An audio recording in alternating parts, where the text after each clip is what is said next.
Break के बाद एक बार फिर आपका बहुत स्वागत है। नमस्कार, मैं सोनाली और आप देख रहे हैं केकेडी न्यूज। रुक करते हैं कुछ खास खबरों पर। खबर फर्रुखाबाद से है, जहां कंपल थाना क्षेत्र में फरार चल रहे अपराधी को पकड़ने गई पुलिस पर बदमाशों ने जान से मारने के नियत से फायर झोंक दिया। इसके साथ ही बदमाशों की गोली लगने से सिपाही घायल हो गया। मुठभेड़ के दौरान पुलिस ने घेराबंदी करके बदमाशों को गिरफ्तार कर लिया है। अंधेरे का फायदा उठा करके एक बदमाश फरार हो गया है। सिपाही सहित तीनों घायलों को राम मनोहर लोहिया अस्पताल में भर्ती कराया गया है।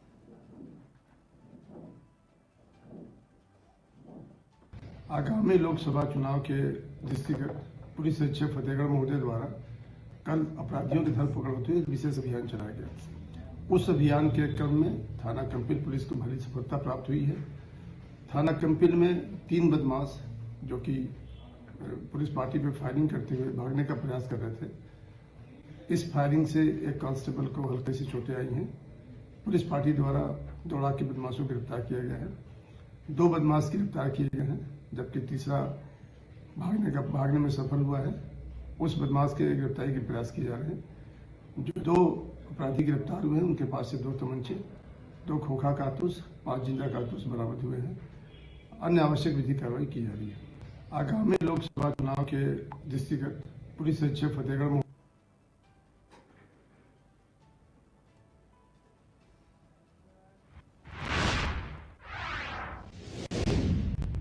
खबर चित्रकूट से है, जहां पुलिस उप महानिरीक्षक रेलवे राकेश महोदय द्वारा थाना जेआरपी करवे का औचक निरीक्षण किया गया है, जिसमें थाना कार्यालय, मैस बैरक, मलखाना आदि को चेक किया गया है। जहां साफ सफाई संतोषजनक पाई गई है, वहीं अपराध संबंधित अभिलेखों का निरीक्षण किया गया है और लंबित विवेचना के शीघ्र निस्तारण के लिए निर्देश दिए गए हैं।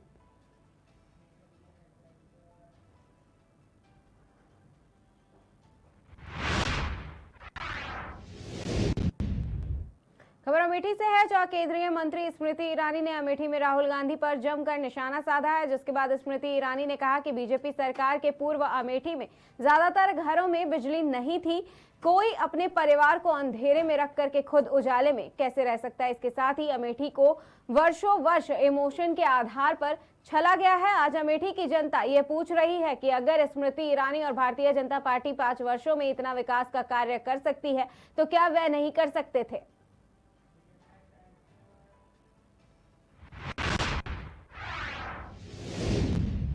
खबर आगरा से है, जहां जेआरपी पुलिस को बड़ी सफलता मिली है। चेकिंग के दौरान 2 शातिरों को गिरफ्तार किया गया। आपको बता दें कि शातिरों के पास से 40 किलो गांजे के साथ चांदी और इसके साथ ही 29.30 लाख रुपए की नकदी बरामद की गई है। बताया जा रहा है कि एमपी और छत्तीसगढ़ से बिना बिल के चांदी लाते थे और आगरा में महंगे दामों में चांदी को बेचते थे। इसके साथ ही जेआरपी पुलिस ने इनकम टैक्स और जीएसटी की टीम को सूचना दी है।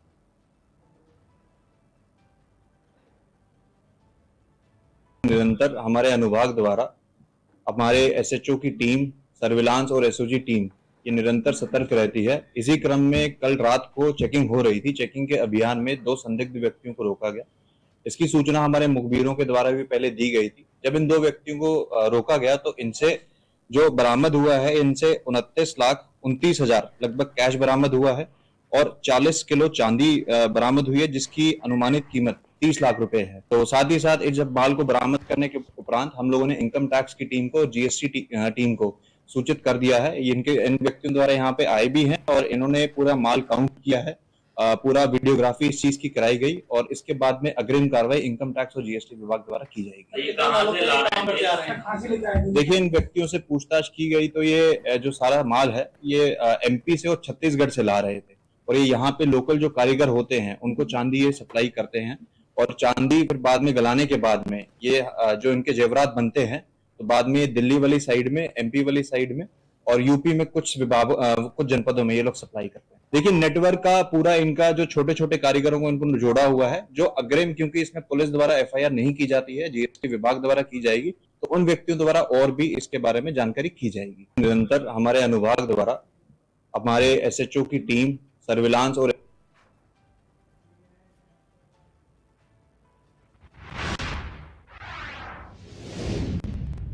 खबर खबर बलिया से है, जहां जनपद बलिया के तहसील बासडी में डीएम बलिया और पुलिस अधीक्षक बलिया महोदय शिकायतकर्ताओं की शिकायत सुन रहे थे कि एक लड़का सनोज कुमार पुत्र बेचू गोंडा निवासी पिंडहरा थाना बासडी जनपद बलिया अपनी माता प्रभावती देवी के साथ आया, जिनका अपने पटेदार से छज्जा निकलवाने को लेकर के विवाद हुआ। इसके साथ ही दोनों पक्षों के बीच पूर्व में समझौता भी हुआ था, लेकिन सनोज कुमार का कथन है कि समझौता का अनुपालन विपक्षी नहीं कर रहे हैं और पूर्व में जब थाने पर दोनों पक्षों को समझौता के लिए बुलाया गया था तो सनोज कुमार ने अपने को फांसी लगा लेने की धमकी भी दी थी।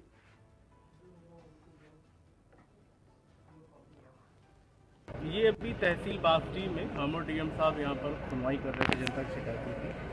तो गांव तिंदहरा है थाना बासडी में, तो वहाँ का एक लड़का सनोज कुमार पुत्र बेचू गोंड ये अपनी माता जी के साथ में आया और इसका इनके पट्टीदारों से, इनके रिश्तेदारों से कुछ भूमि का विवाद काफ़ी टाइम से चल रहा था। इस बार कई बार प्रयास किया गया दोनों पक्षों को थाने में बुला करके समझौता करने के लिए, लेकिन जो लड़का सनोज कुमार है ये थोड़ा उग्र सा हो जाता था। थाने पे भी इसने कहा कि हम फांसी लगा लेंगे, आत्महत्या कर लेंगे, इस तरह की बातें इसको। तो जब इसको जब हो रहा था, जब से पूछताछ हो रही थी इससे कि क्या प्रकरण है, तो ये उग्र हो गया। इसने कहा कि हम अपने चाकू मार लेंगे।